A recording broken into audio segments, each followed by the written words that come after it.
Hello everyone, welcome to Sneha History Classes. My name is Dr. Sneha and I hope you all are doing well. जो topic आज हम शुरू करने वाले हैं that is administration during the modern empire. तो आपका जो सिलेबस है बीए फर्स्ट ईयर हिस्ट्री का, उसमें जो मॉडर्न एम्पायर है उसका सिर्फ एडमिनिस्ट्रेशन की बात की गई है, जिसमें है central administration, provincial, revenue, judicial and local administration. तो आज ये जो टॉपिक है इसमें हम स्पेसिफिकली बात करेंगे सेंट्रल एडमिनिस्ट्रेशन की, एंड उसके बाद जो हम रिमेनिंग टॉपिक्स है वो हम अगली वीडियो में करेंगे। अगर हम मौर्यन एम्पायर की बात करें तो आप देखेंगे ये one of the biggest empire था। ठीक है, आप अगर एंशियंट इंडियन हिस्ट्री की बात करते हैं तो उसमें सबसे बड़ा एम्पायर था ये मौर्यन एम्पायर। बहुत कुछ है जानने को, बहुत ही इंटरेस्टिंग टॉपिक है। चलिए शुरू करते हैं। तो यहाँ पे आप ये मैप देख सकते हैं। तो अगर आप ये मैप देखेंगे तो आपको आइडिया मिलेगा कि कितना बड़ा एरिया जो है मौर्यन एम्पायर के पास था, जिसमें नॉर्थ वेस्टर्न एरिया, ईस्टर्न भी आप देखेंगे, साउथ में भी एक काफी बड़ा एरिया जो है ऑलमोस्ट आप देखेंगे ओवरऑल इंडिया को ये जो मौर्यन एम्पायर है वो कैप्चर कर पाया था। अगर हम इसको कंपेयर करते हैं औरंगजेब के टाइम से या मोहम्मद बिन तुगलक के टाइम पे, तो इन रूलर्स ने भी काफी बड़ा एम्पायर कैप्चर किया था, बट वहां पे प्रॉब्लम ये थी कि ये जो इनके एम्पायर्स थे ये ज्यादा देर तक सस्टेन नहीं कर पाए। बट जो मॉडर्न रूलर्स थे उनका जो एडमिनिस्ट्रेशन था वो बहुत साउंड था, और उनकी जो पॉलिसीज थी वो इस तरीके की थी जिसने कि बड़ा ही ज्यादा हेल्प किया। एक तो उन्होंने कैप्चर करा बहुत बड़ा एरिया, एंड इसके साथ साथ वो काफी लंबे समय तक इसको सस्टेन भी कर पाए। ये एक इम्पॉर्टेंट अचीवमेंट है। अब हम बात करते हैं कि सोर्सेस क्या हैं, बिकॉज हिस्ट्री में sources are very very important कि कहाँ से आप जो ये एरिया है या टाइम पीरियड है इसकी जो हिस्ट्री है उसको रिकंस्ट्रक्ट करते हो। कुछ मॉडर्न सोर्सेस हैं, जैसे अगर हम लिटरेरी सोर्सेस की बात करें उसमें आते हैं मेगास्थनीज की इंडिका, कौटिल्यास अर्थशास्त्र, देन मुद्रा राक्षस बाय विशाखा दत्त। इसके अलावा रिलीजियस लिटरेचर की बात करें तो पुराणाज हो गए, या पतंजलि का महाभाष्य, चंद्रगुप्त कथा एंड सम जातका स्टोरीज लाइक जो बुद्धा की लाइफ में वो इस समय पे लिखी गई है। इसके बाद दीपवंशा, महावंशा and Mahabodhivamsha, Parishishta Parva, and Kalpasutra. So these are some important religious literature. If we talk about the archaeological sources, तो archaeological sources क्या है, जैसे कि उस समय की हमें रॉक एडिक्ट्स जो है शोक के टाइम की बहुत मिलती हैं। इसके साथ केव्स हो गए या पिलर इंस्क्रिप्शंस हो गई हैं, वो भी एक इम्पॉर्टेंट सोर्स है इस टाइम पीरियड का। इसके अलावा Takshashila university which was a great centre of learning, तो ये भी हमें मॉडर्न पीरियड के बारे में इंफॉर्मेशन प्रोवाइड करती हैं। एंड इसके अलावा वर्क्स ऑफ आर्ट जैसे कि स्तूपास हो गए, विहारास, पिलर्स, केव्स, ये भी हमें जो है इंपॉर्टेंट इंफॉर्मेशन प्रोवाइड करती हैं about the Mauryan empire. Now next हम बात करते हैं about the chronology of Mauryan rulers. Because आपके जो सिलेबस है उसमें सिर्फ एडमिनिस्ट्रेशन की बात की गई है, तो हम रूलर्स के बारे में ज्यादा डिटेल में नहीं जाएंगे। हम एक बार सिर्फ उसकी क्रोनोलॉजी को समझ लेते हैं, बट हमारा मेन फोकस होगा एडमिनिस्ट्रेशन पे। तो जैसा कि आपको पता है चंद्रगुप्त मौर्य जो थे, he was the founder of Mauryan empire, और वो उन्होंने जो है धनानंद को हरा के, he defeated Dhanananda who was the last ruler of Nanda dynasty, and उसके बाद उन्होंने मौर्य एम्पायर जो है वो यहाँ पे स्टैब्लिश किया। तो इनका जो टाइम पीरियड है that is from 324 to 321 BCE to 297 BCE। और उसके बाद आते हैं बिंदुसार, इनका टाइम पीरियड है 297 BCE to 273 BCE। देन आते हैं इसके बाद अशोक। ठीक है, अशोक जो आपको पता है काफी जो है इन्होंने बहुत काम किया है रिलेटेड टू पब्लिक वेलफेयर, या इनकी कॉन्क्वेस्ट भी बहुत ज्यादा है। ठीक है, तो ये है 269 BCE से 232 BCE का टाइम पीरियड है इनका। उसके बाद कुछ और रूलर आते हैं जैसे कि कुणाल, धृतराष्ट्र, संप्रति एंड बृहद्रथ। बृहद्रथ जो थे he was the last ruler of the modern empire. और जो इनके क्या बोलते हैं कि जो मॉडर्न एम्पायर के कमांडर इन चीफ थे, उन्होंने इनको डिफीट कर दिया था। Actually he killed him, Brihadratha को कॉन्स्पिरेसी प्लान करके जो इनके कमांडर इन चीफ थे, दैट वाज पुष्यमित्र सुंगा, उन्होंने बृहद्रथ को मार दिया था।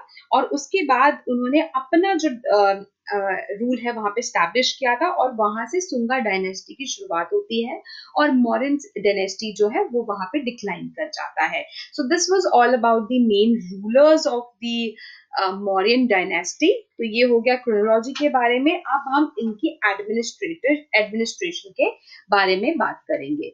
सो सबसे पहले हम बात करते हैं अबाउट दी सेंट्रल एडमिनिस्ट्रेशन। जैसे कि मैंने आपको ऑलरेडी बताया कि जो रूलर्स थे they were very efficient administrators.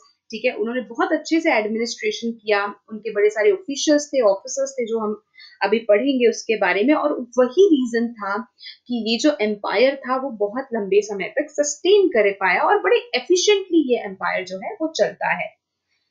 सो इसमें हम देखेंगे कि सेंट्रलाइज गवर्नमेंट सिस्टम था। ठीक है, कि सेंटर में एक गवर्नमेंट है जो कि सारा कुछ जो है हर चीज को रेगुलेट कर रही है या देख रेख कर रही है उन सारी चीजों की। ऐसा कुछ नहीं था कि एक इनोवेशन जो ये मॉडर्न रूलर्स हैं वो लेके आए थे।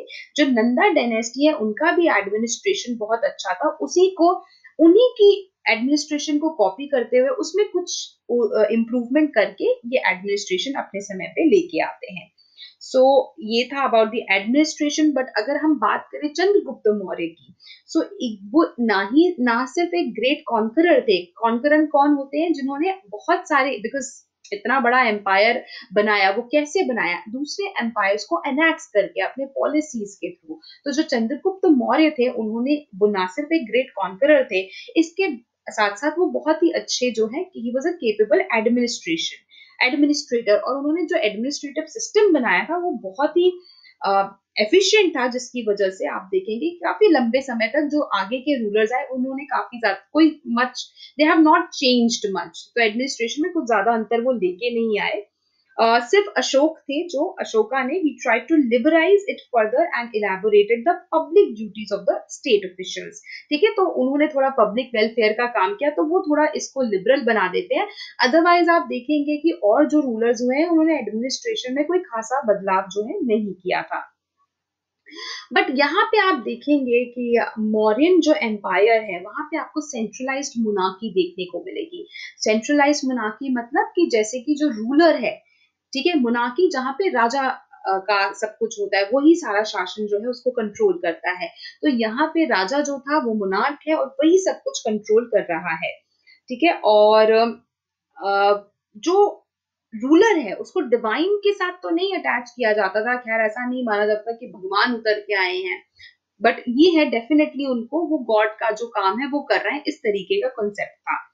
और इसके साथ साथ जो बेसिक प्रिंसिपल्स ऑफ एडमिनिस्ट्रेशन थे मौर्यंस के, they remained the same as establish by Chandragupta Maurya. तो वही चीज आप देखेंगे कि आगे चलकर। और चंद्रगुप्त मौर्य किसको फॉलो करते थे? कौटिल्य को। तो उनकी जो अर्थशास्त्र है उसमें खैर सारे रूल्स बताए गए हैं कि किस तरीके से एक राजा है उसको रूल करना चाहिए, तो वो उसको फॉलो करते थे। और इसका रेफरेंस भी हमें जो कौटिल्य की अर्थशास्त्र है या मैगस्थनीज की जो इंडिका है, तो उससे पता लगता है कि जो चंद्रगुप्त मौर्य थे उनका एडमिनिस्ट्रेशन जो है वो काफी फेयर था। और यहाँ पे I would like to quote a historian doctor V A Smith, जो है वो कहते हैं the Mauryan empire was much better organised than the Mughal empire under Akbar. तो वो मौर्यन एम्पायर को मुगल एम्पायर से कंपेयर कर रहे हैं, और वो कहते हैं वी ए स्मिथ की मौर्यन एम्पायर जो है वो मुगल एम्पायर से ज्यादा बेटर ऑर्गेनाइज्ड था। So this was all about the basic introduction. अब हम इसके कुछ पॉइंट्स कर लेते हैं। सो सेंट्रल एडमिनिस्ट्रेशन में सबसे इंपॉर्टेंट जो रोल है वो किंग का होता है, एंड उसके पास कुछ प्रिविलेजेस होते हैं और ड्यूटीज होती हैं। तो उससे पहले आप देखिए कि जो, जैसा हमने बोला कि it was a highly centralised system, तो यहाँ पे ब्यूरोक्रेसी आपको देखने को मिलेगी। ब्यूरोक्रेटिक था ये सब, कि मतलब बड़े सारे जो है ऑफिशियल्स जो है अपॉइंट किए गए थे रूलर्स ने।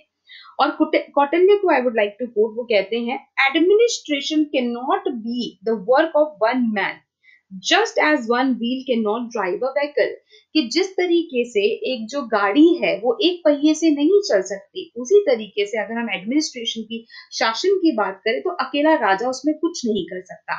तो राजा को किसकी मदद चाहिए होती है? उसके ब्यूरोक्रेट्स की, ऑफिशियल्स की या मिनिस्टर्स की। वो उन्हीं की एडवाइस के साथ ही आगे बढ़ता है। तो इसी वजह से आप देखेंगे कि बड़े सारे एलिमेंट्स थे मॉडर्न एडमिनिस्ट्रेशन में, मतलब कि उन्होंने बड़े सारे जो मिनिस्टर्स हैं वो अपॉइंट किए गए थे। तो एलिमेंट्स में सबसे पहले तो आता है राजा, उसके बाद थे वॉइसरॉयज एंड गवर्नर्स, और जो कि थे किंग के रिप्रेजेंटेटिव, उसके बाद थे ministers, then head of the department, then subordinate civil service, and उसके बाद थे the officers in charge of rural administration. तो आप देखेंगे step by step different field में अलग अलग जो है लोग जो है अपॉइंट किए गए थे। हेड ऑफ द डिपार्टमेंट भी थे, ठीक है, मिनिस्टर्स भी थे, वॉइसरॉय भी था, लोअर लेवल पे भी ऑफिसर्स थे। तो इस तरीके से बहुत सारे ऑफिशियल्स को अपॉइंट किया गया था। अब हम बात करते हैं किंग की, उसकी प्रिविलेज एंड ड्यूटी की। So king is the supreme authority because monarchical form of government है, and undoubtedly he is an autocrat, तो जो वो बोलेगा वही माना जाएगा। But yes, what we are saying कि उसके जो वर्ड्स थे वो आखिरी थे, पर वो जो है वो मिनिस्टर्स के, अपने लोगों के एडवाइस लेकर ही वो जो भी रूल बनाता था वो उसी पे बेस्ड होती थी। सो जो रूलर था, इसके उसके पास सारी एडमिनिस्ट्रेटिव पावर्स थी, जैसे कि एग्जीक्यूटिव, लेजिस्लेटिव एंड जुडिशियल, ठीक है, ये सारी जो पावर्स थी वो राजा के हाथ में थी। और वो जो अपनी ट्रूप्स हैं, मतलब वॉर के दौरान मिलिट्री जो है वो अपनी ट्रूप्स है उसको पर्सनली वो लीड करता था। इसके बाद उसका काम था इंपॉर्टेंट ऑफिशियल्स को अपॉइंट करना, and he was the sole dispenser of justice, मतलब न्याय देना। तो अल्टीमेटली जो राजा है वही न्याय देता था और उसी की सुनी जाती थी। और इसके साथ साथ वो कई बार गाइडलाइंस भी देते थे, एंड कोड ऑफ रेगुलेशन भी बताई जाती थी for the guidance of officers and the people. तो लोगों को किस तरीके से बिहेव करना है, क्या उनका कोड ऑफ रेगुलेशंस होंगी, वो गाइडलाइंस जो है वो राजा पास करता था।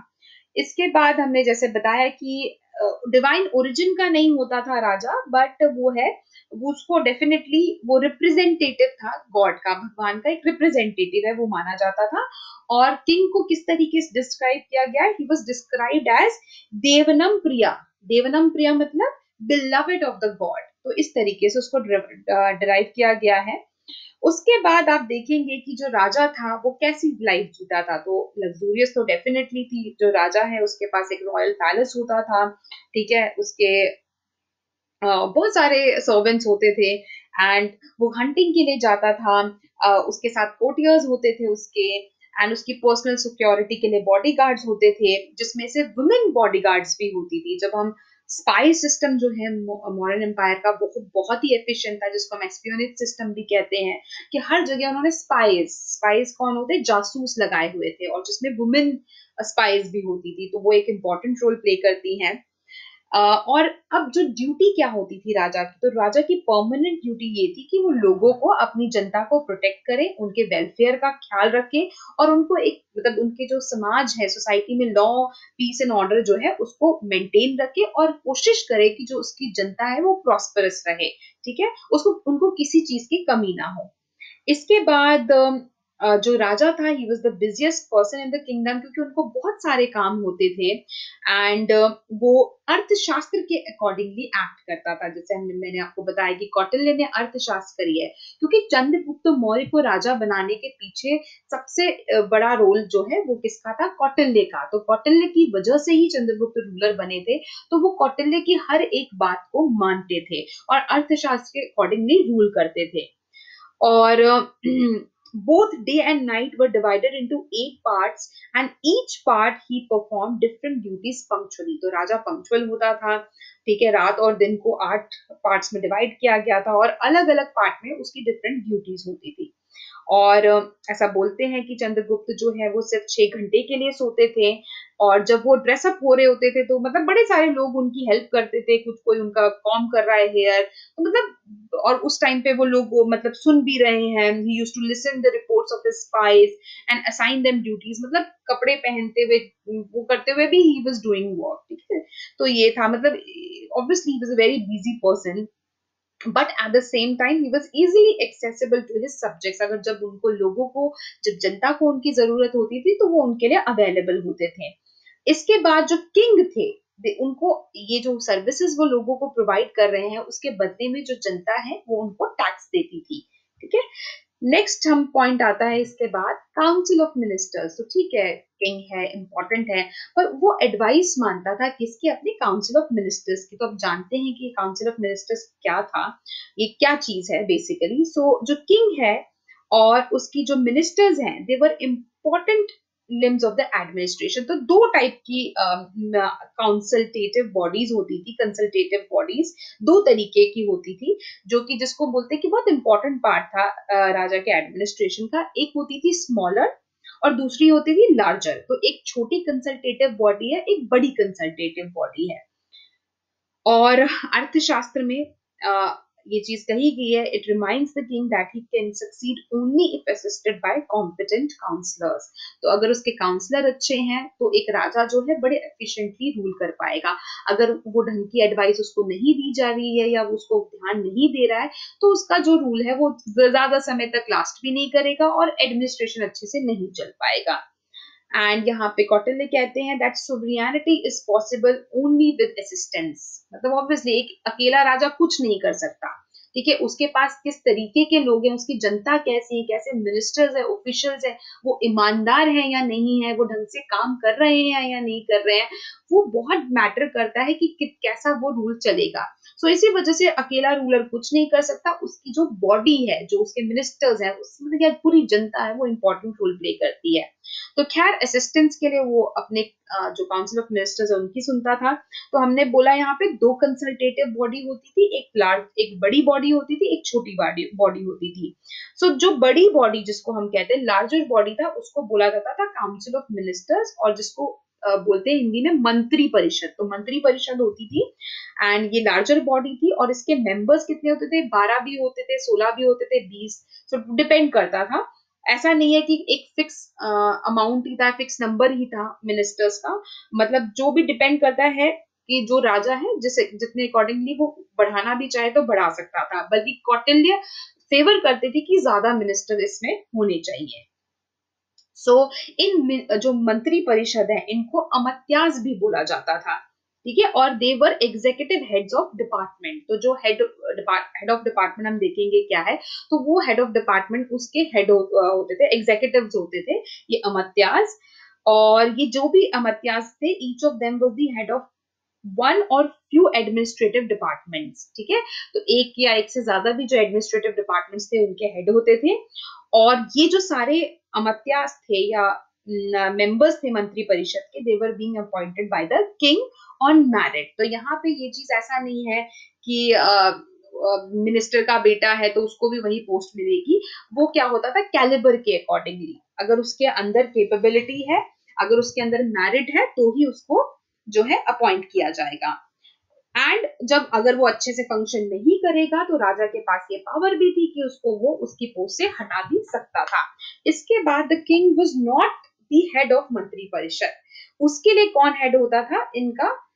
One of the ministers could be appointed as chief और प्राइम मिनिस्टर। तो काउंसिल ऑफ मिनिस्टर का हेड किंग नहीं होता था, बल्कि एक प्राइम मिनिस्टर या चीफ मिनिस्टर जो है, चीफ और प्राइम मिनिस्टर इसका हेड होता था।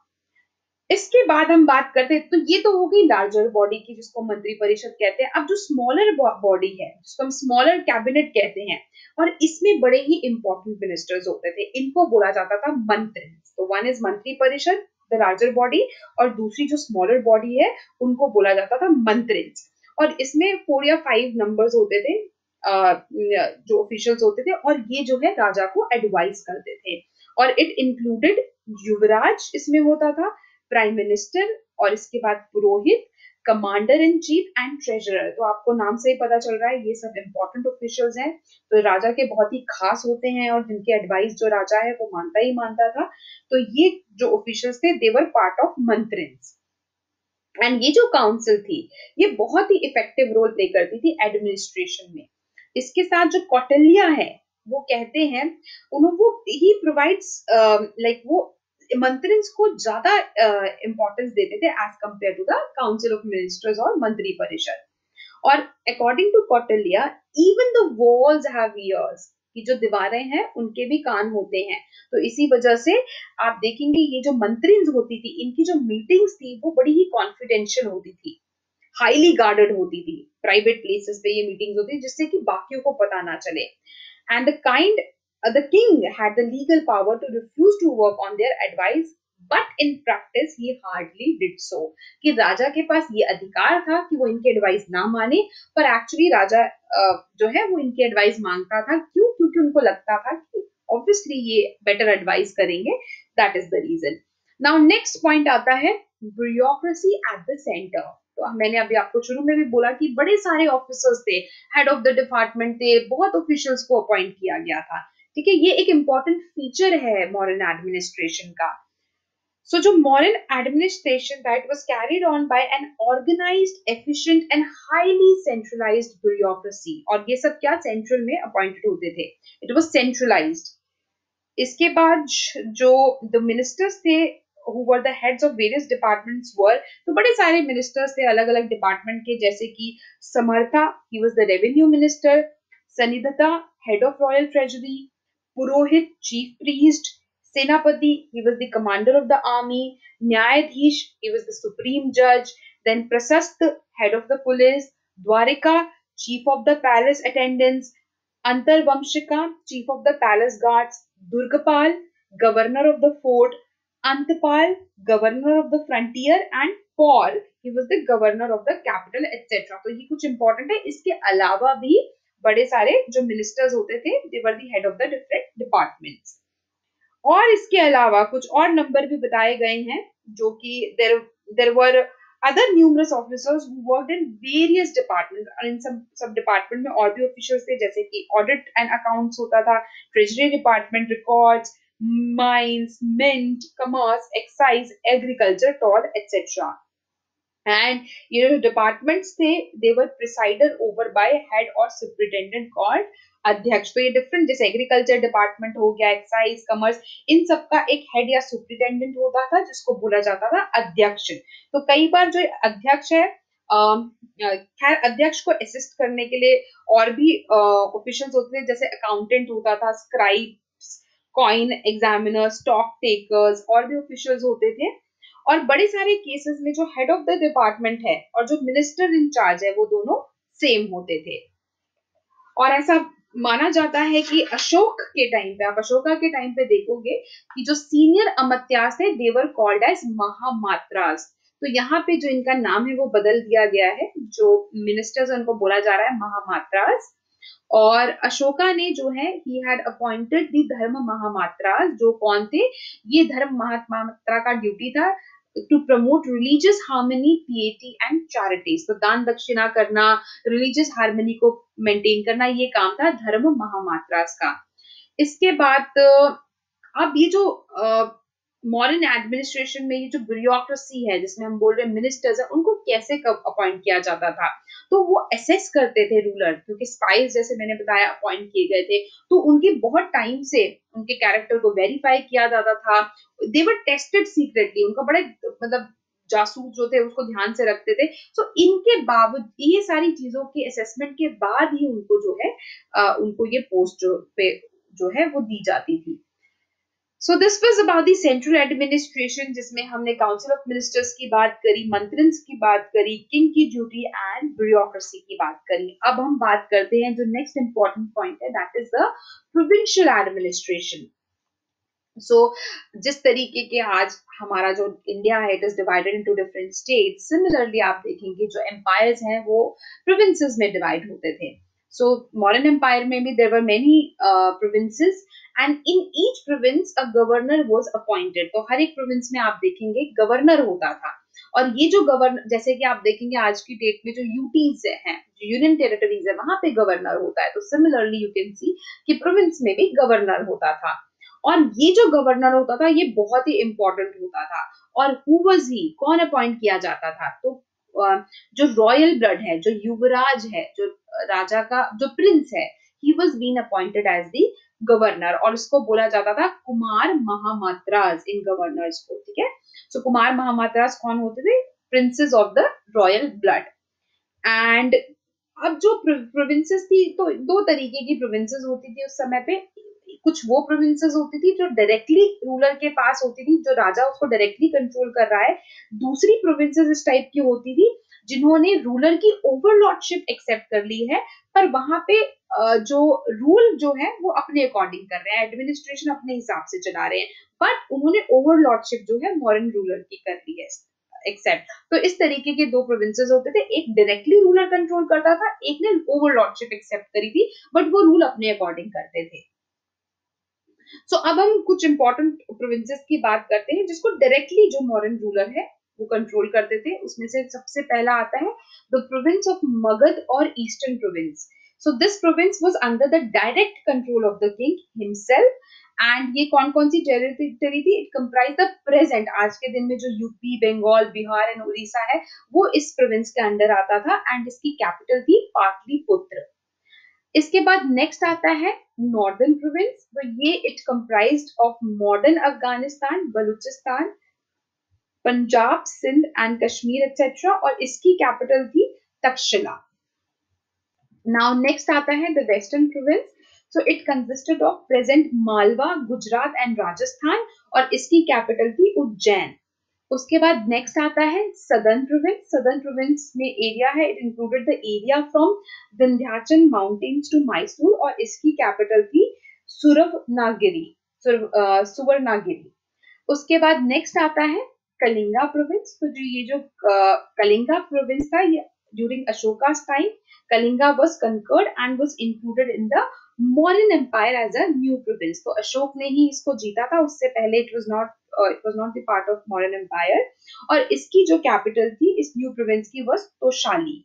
सो दीज वर द प्रोविंसेस जो कि रूलर डायरेक्टली कंट्रोल करता था, और इसके अलावा वो प्रोविंस अलग होती थी, वो अपने अकॉर्डिंग रूल करती थी, बट उन्होंने ओवरलॉर्डशिप एक्सेप्ट। ओवरलॉर्डशिप मतलब कि वो राजा, जैसे चंद्रगुप्त मौर्य के अंडर जो प्रोविंसेस है वो उन्हीं को राजा मानती हैं, एंड वो एनुअली जो है उनको अमाउंट पे करती होती थी। So this was about the provincial administration. अगर हम प्रोविंशियल एडमिनिस्ट्रेशन में गवर्नर की रोल की बात करें, सो गवर्नर जो था he had high status and he also enjoyed wide powers. तो गवर्नर के पास काफी पावर भी होती थी, उसके खुद के कोर्ट होता था और मिनिस्टर्स भी होते थे, और जिसको हम कुमार महामात्रास बोलते हैं। उनका काम क्या था? To maintain law and order in the province, to implement the orders of the central government. ठीक है, कि जो सेंट्रल गवर्नमेंट से आ रहा है वो भी यहाँ पे इम्प्लीमेंट करना है। इसके बाद टैक्सेस कलेक्ट करना एंड सोल्जर्स को प्रोवाइड करना। जब युद्ध का समय है तो राजा को सोल्जर्स प्रोवाइड करना। और जो अशोक थे, Ashoka himself was the kumara of Ujjain and Taxila before acquiring the throne. तो राजा बनने से पहले जो प्रिंस है उनको कुमार महामात्रास बनना पड़ता था। एंड जो कुमारास थे they was held by many officers, जैसे बिकॉज ब्यूरोक्रेसी है तो बहुत सारे ऑफिशियल्स हैं, तो वो इन गवर्नर्स को भी हेल्प करते थे। एंड जो चंद्रगुप्त मौर्य थे, he had appointed spies in the provinces who gave him all the information। तो ये हम करेंगे कि इनका जो एस्पियोनिस्ट सिस्टम था वो बहुत ही एफिशिएंट था, बहुत जासूस रखे थे, और जो कि सारी इंफॉर्मेशन लाके राजा को देते थे। So this was all about the central and provincial administration. तो ये वीडियो में आज हम यहीं तक बात करेंगे। इसके बाद जो local revenue and judicial administration है वो नेक्स्ट वीडियो में करेंगे। सो आई होप आपको ये टॉपिक क्लियर हो गया होगा। So if you like my video, so please subscribe my channel, comment, share, like. Thank you so much for watching. Have a nice day. Take care. Stay safe.